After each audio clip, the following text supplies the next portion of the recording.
Custom watch faces have been one of the most eagerly anticipated features for Android Wear. With the latest release, watch face development is now officially supported. I'm Hoi Lam from Google, and this is an introduction to developing watch faces. Your watch face is a service that runs in the background. I'm going to run you through the 3 straightforward steps to craft your own. First, I'll go through how to create your watch face project. Second, how to customize it for both interactive and ambient mode. Last but not least, additional APIs to help you create a watch face that will be legible in all conditions. So, how do you get started?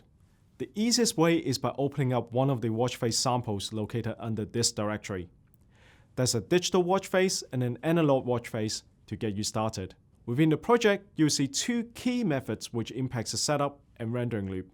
In onCreate, we typically set up instance variables, which includes loading bitmap objects or initiating paint objects for drawing on the watch face or canvas. In onDraw, we render each one of the frames that will be displayed on the watch face.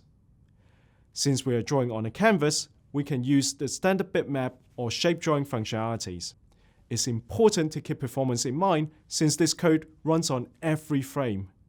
After creating the project, you are now ready to customize the watch face for the 2 main modes, interactive and ambient. In interactive mode, the watch face will often be in full color with fluid animation. This is typically when the user is paying attention to their watch. In ambient mode, the graphics should use a limited color palette and is only updated once a minute. So, what are some of the main customization options that are available in these 2 modes? In interactive mode, the templates defaults to updating once a second. If you needed to update more frequently, say because you want to play an animation, you'll need to do 3 things. First, you need to remove the update time handler. Otherwise, the onDraw method will only be called once a second. Second, you need to trigger the onDraw method the first time the watch face is visible. This is done by invalidating the frame under the method onVisibilityChange. Lastly, you will need to invalidate the frame at the end of the onDraw method. This will kick off the onDraw loop, which enables fluid animation. Now, your watch face will update continuously. It's important that you check if the watch face is in ambient mode before invalidating the frame. Otherwise, the update loop will run continuously in the background even when it is in ambient mode, and this will significantly impact battery life. With the interactive mode dealt with, it's now time to talk about the ambient mode. The 2 common actions that developers take in ambient mode are 1. Reduce graphics into grayscale or black and white.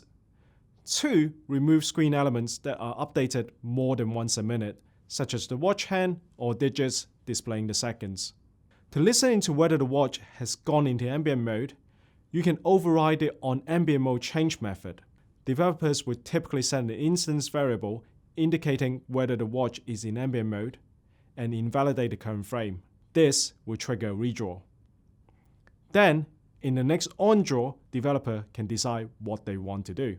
With the basic customization out of the way, it's now time for some extra polish. In addition to ambient mode, the watch face APIs give developers additional context to make sure that the watch face is legible in all conditions. I would like to highlight 2 of these. First, some Android Wear devices support low-bit ambient mode, which means that screen pixels can only be on or off. Merely reusing a grayscale design typically does not work on these screens. For example, if we do nothing to the grayscale design that we have for Center Tracker, this is what it will look like in low-bit. As you can see, it's not very pretty. That's why we implemented this alternative black and white design. To determine whether the device supports low-bit, override the onPropertiesChange method, and developers can read whether the watch supports low-bit ambient mode. Second, it is my personal favorite, this one, the ability to find out whether there is a peak card on the screen. This allows you to make sure that it does not interact badly with your watch face design, and it is especially important in ambient mode.